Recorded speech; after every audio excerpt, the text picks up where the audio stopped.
Suburbs are baked into the American dream. Owning your own home, fit with the bright green Kentucky bluegrass lawn, a white picket fence, and a shiny car in the driveway is marketed as the ultimate symbol of success, stability, and family life. To many, it represents the holy grail in the land of opportunity. But what if I told you that suburbia isn't just a backdrop for the American dream, but also a system rooted in racism, misogyny, and classism? One that's played a key role in making Americans more divided and distrustful today more than ever. It's a winding tale that starts in World War II with unity and post-war prosperity and ends today with technology and social media and our modern crisis of division. To truly do this story justice, we're going to need a bigger storyboard.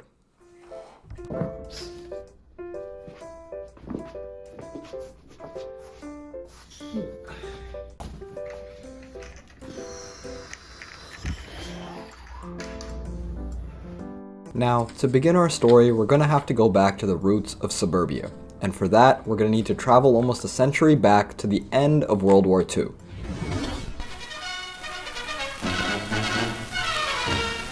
The day of days for America and her allies.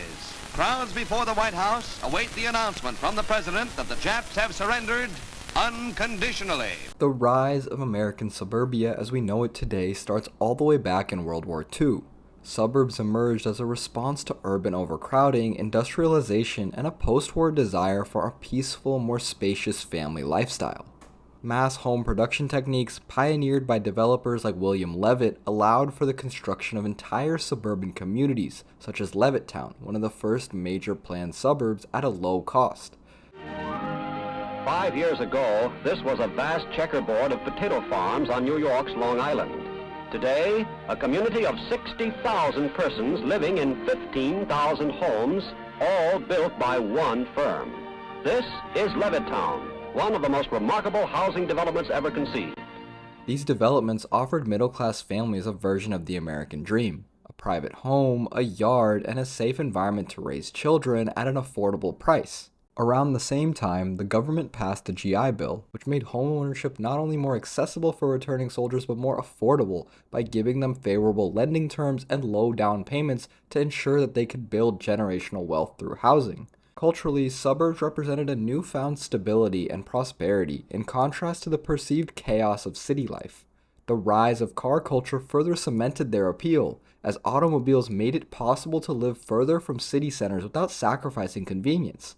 Additionally, the Federal Aid Highway Act of 1956 enabled easier commutes from suburban homes to city jobs.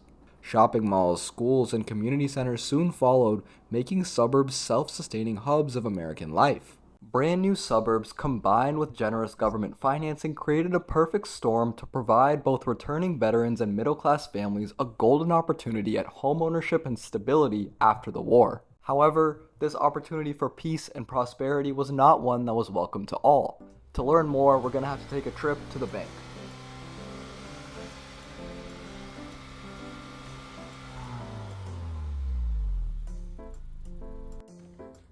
Chapter 2: Racism.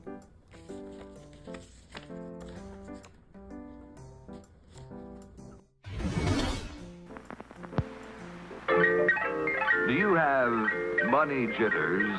Ask the obliging Bank of America for a jar of soothing instant money, M-O-N-E-Y, in the form of a convenient personal loan. Available now at Bank of America. From the start, explicit racial restrictions barred black families from purchasing homes in many suburban developments. These weren't just informal biases. They were written into property deeds and enforced by developers, banks, and the government alike. At the same time, there was the practice of redlining, which segregated neighborhoods by perceived creditworthiness, where the already predominantly white areas were afforded cheap and affordable home loans, while black and brown neighborhoods were regularly denied or offered a much worse deal and labeled as risky or bad credit. This opportunity ensured white families an advantage on the path to generational wealth through homeownership as property prices increased, while black and minority families were systematically excluded for decades. But housing discrimination wasn't just about who could buy a home, it was also about who got to keep theirs. The interstate highway system, which began in 1956, made suburban commuting more convenient, but was also often built through middle-class black neighborhoods, displacing families and destroying thriving communities in their way. Highways that connected white suburbia to city jobs literally paved over black and brown communities, prioritizing the convenience of suburban commuters and their shiny new automobiles over the livelihoods of the communities that stood in their way. And for the few black families who did manage to move in white suburbs, hostility followed.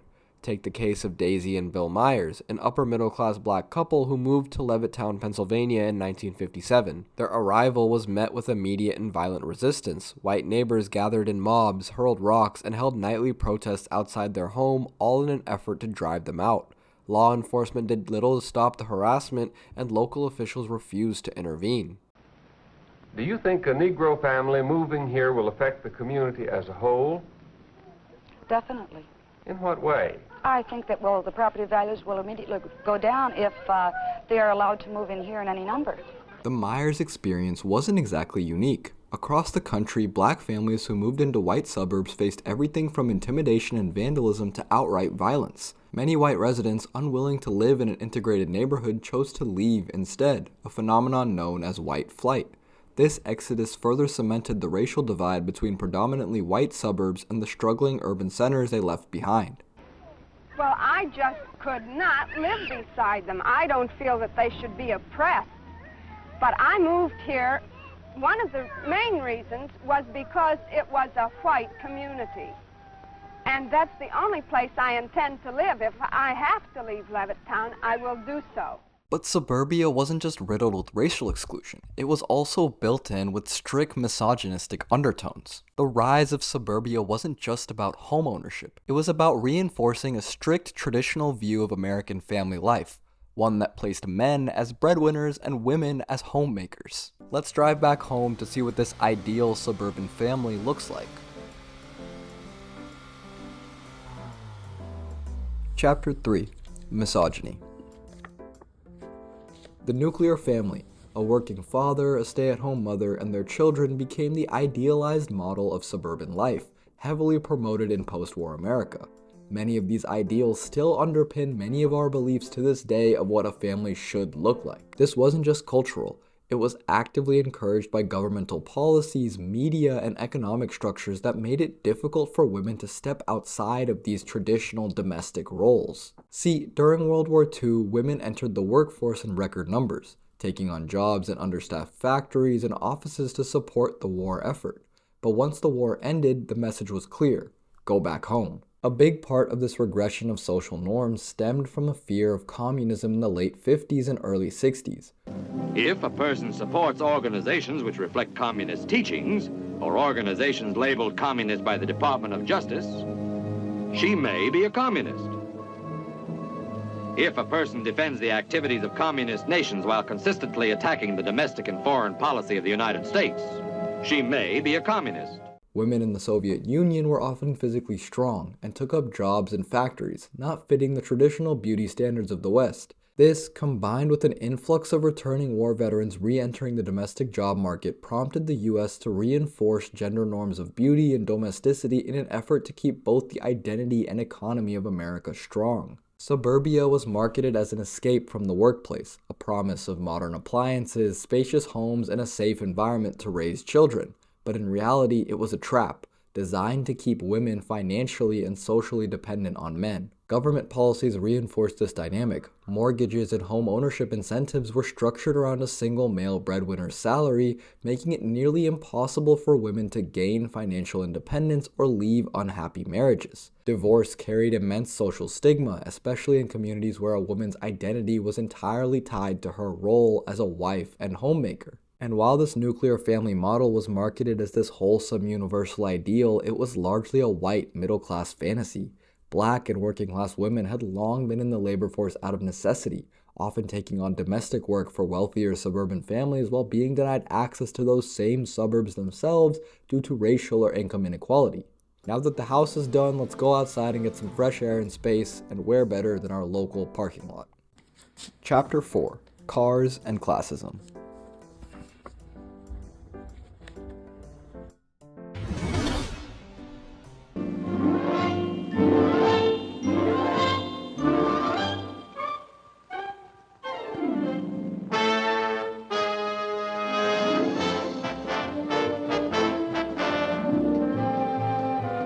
USA.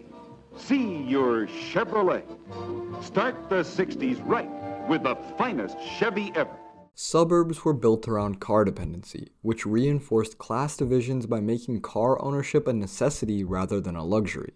Unlike cities with walkable neighborhoods and public transit, suburbs were designed with sprawling layouts, highways, and zoning laws that prioritized single-family homes over mixed-use developments. This meant that those who could not afford a car or the costs of gas, insurance, or maintenance were effectively shut out of suburban life or forced into long, inconvenient commutes. Zoning laws played a big role, often restricting affordable housing options like apartments or duplexes, ensuring that only those who could afford a mortgage and multiple cars could fully participate in suburban life. These laws to this day are deliberately defended, even if impractical, to ensure property prices continue to rise through a constrained supply. Meanwhile, public transit was either non-existent or actively fought against by suburban homeowners who feared it would bring in lower income or undesirable populations. This design not only excluded the working class, but also deepened economic segregation, making upward mobility harder for those outside the suburban bubble. The consequences of this car-first suburban model are still playing out to this day.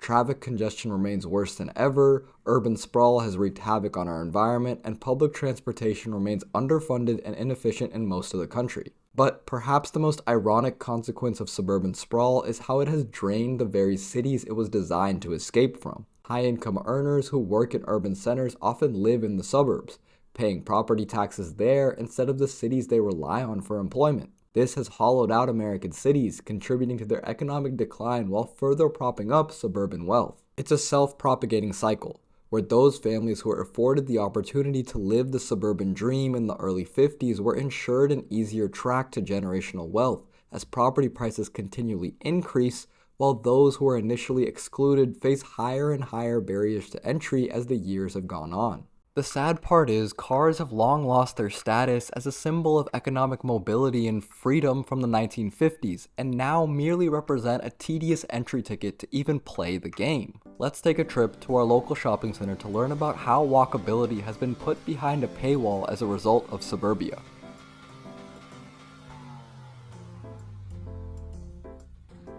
Chapter 5. Disney-fied Walkability.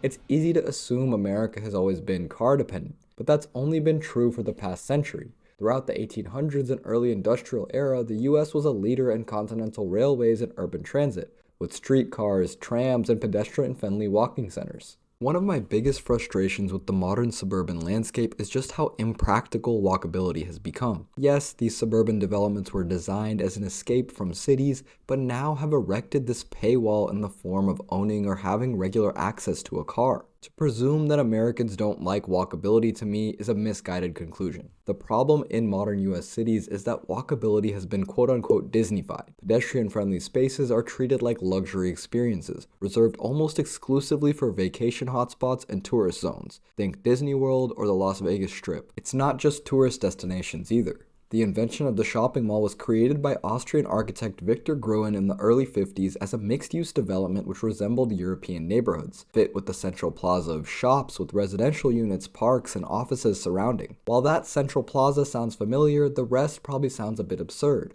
unless I've somehow mischaracterized massive asphalt parking lots on diagrams for something else. American developers loved the blueprint for the commercial center, but decided they didn't really care for the rest. Instead, they dropped these retail hubs deep in the suburbs where people could drive in, shop, and leave. The result?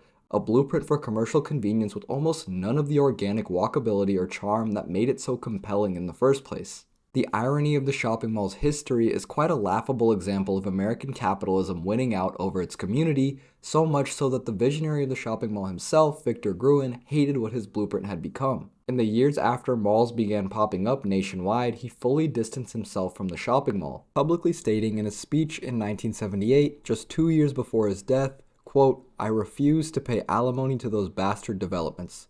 They destroyed our cities," end quote. What's lost upon American culture today is just how much walkability adds value to communities. People like it. They flock to it. Yet, instead of incorporating it into everyday infrastructure, it's locked behind this paywall of exclusivity, reinforced by the auto and highway lobby.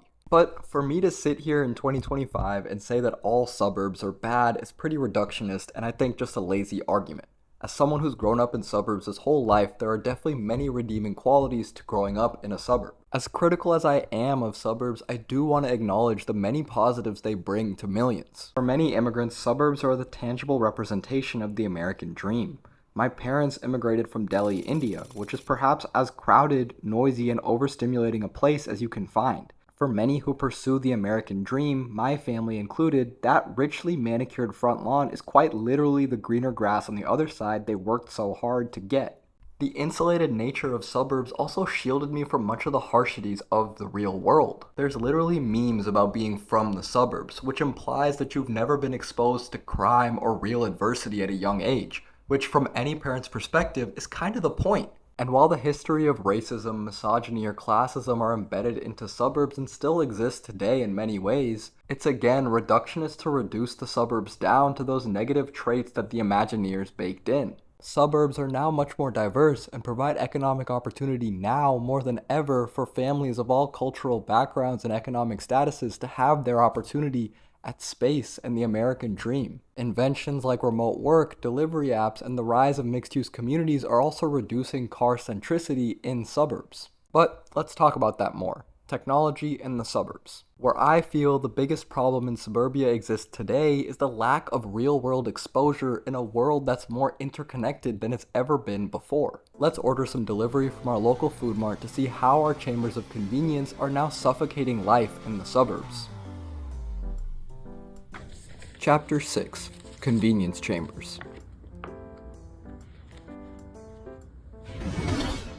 Technology has revolutionized convenience. We can order groceries, work remotely, or connect with niche communities without ever leaving the comfort of our homes. No longer needing to drive to the grocery store or having your every whim sent to your doorstep has changed the game, especially for suburbs. In theory, this should create more diversity in our interactions. Instead, it's done the opposite. We now have the perception of diversity without real exposure to it. Algorithms curate what we see, platforms optimize for efficiency, and middlemen filter every online interaction. So why, in a world that has more ability to connect than it ever has before, are we seeing the most unrest and division that we have in decades? The problem is we have more availability and perception of diversity than ever, but we don't speak of the countless middlemen this has brought in to control that perception. Efficiency is amazing, but it reduces our real-world interactions by optimizing an outcome and reducing all friction in between. In a lot of cases, this doesn't matter. Whether you pick up your pizza or DoorDash it, the social impact is negligible. But in something like remote work, the loss of organic interactions is far more consequential for personal fulfillment or growth. Suburbs, once insulated by geography or roads, are now insulated more than ever by screens. Instead of being walled off just by cities, people are walled off from each other while feeling like they're connected, fed a frictionless reality designed to cater to their every inclination and bias. That brings me to my favorite topic and what I feel is the center of America's suburban dystopia.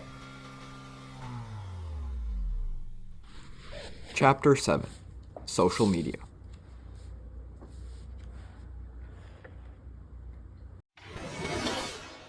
This is where suburban isolation and the modern crisis of division collide. Social media, much like the DoorDashes or Amazons of the world, is also trying to cater to your every whim for a frictionless experience, but here the ramifications are much more severe. Sure, reducing friction improves much of our experience in purchasing food or a new toothbrush, but when it comes to our pursuit of information and peer-to-peer interaction, friction is what I'd argue brings richness to the experience. When searching for the answer to a question, it's the journey, the friction that makes us learn. Relationships, too, aren't built because an algorithm deems us compatible. They develop serendipitously through chance encounters, consistent interaction, and shared experiences. But social media strips that friction away. Instead of broadening perspectives, it funnels users into narrowly tailored ideological bubbles, a process that's both deliberate and wildly profitable. At first, social media appealed to our sense of belonging and community, keeping us in the loop on cultural and global trends. But as these platforms consumed more of our time, they stopped merely connecting us and dividing us, shifting from fostering community to fueling tribalism. This will take us to our last stop on our trip, which will be a trip back to our agricultural roots on the farm.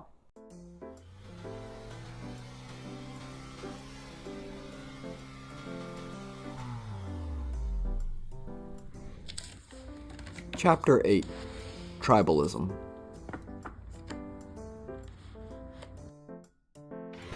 Humans have always been tribal. We thrive in small, tight-knit groups. From hunter-gatherers all the way to tech bros, our strongest sense of identity and importance comes from belonging to a tribe. The problem today is that modern tribalism isn't just about belonging, it's about superiority. Every person wants to be a part of a group that is special in some way, more smart, more righteous, or more enlightened than the rest. And social media, both intentionally and unintentionally, caters to that every whim, in the pursuit of that frictionless experience. It doesn't just surround you with like-minded people, it slowly filters out anything that challenges your worldview, creating an illusion of complete understanding while reinforcing your biases. To that end, suburbia can be seen as a perfect metaphor for the modern insulation of technology, where under this guise of complete information, trillion-dollar conglomerates enforce our biases to enrich themselves and enforce deep tribalism in the process. What started with suburbs as an insulation of our physical environment has only progressed alongside that of technology, which I believe is why now, more than ever, America is more disconnected than it's ever been before. Because at the end of the day, social media isn't designed to inform. It's designed to provoke. Outrage is engagement, and engagement is profit. And nothing fuels engagement quite like a clear enemy. So, lines are drawn. Left or right. Good or evil. Us or them. It's black or white. There's no in between. Facts are a political term subject to debate. Terms like diversity or climate change, too, have become heated talking points simply because we have an insulated tribal view of ourselves online, empowered by inflamed biases to hold more vitriol and misunderstanding of the other side than we ever have before. Vitriol and misunderstanding which is by design raking in billions of dollars for these middlemen. So suburbs, tribalism, social media. The links are there, but how exactly does it all matter? And what can we do about it? For that, I'm going to take one last trip to my desk because my butt hurts.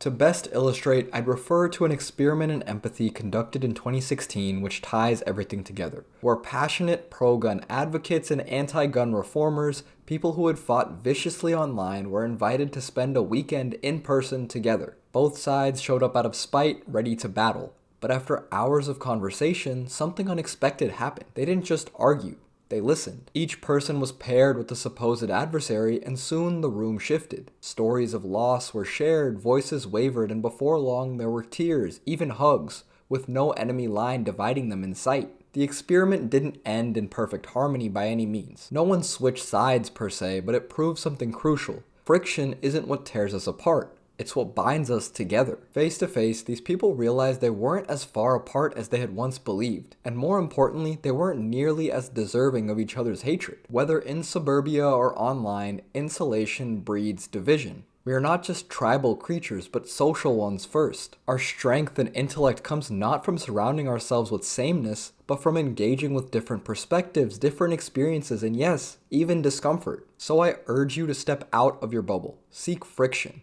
Not through a screen, not through an algorithmically curated journey of daily sameness, but through real, spontaneous, and imperfect human interaction. Because remember, the endless pursuit of a frictionless world will not only isolate us, but cause us to burn up beyond our control. And when that happens, we won't be lashing out at our screens or our neighborhoods. We'll be lashing out at each other. Thank you. If you made it this far, thanks so much for watching. If you enjoyed or have any thoughts, questions, feedbacks, or disagreements, a like or comment really goes a long way. And of course, I hope you have a beautiful day.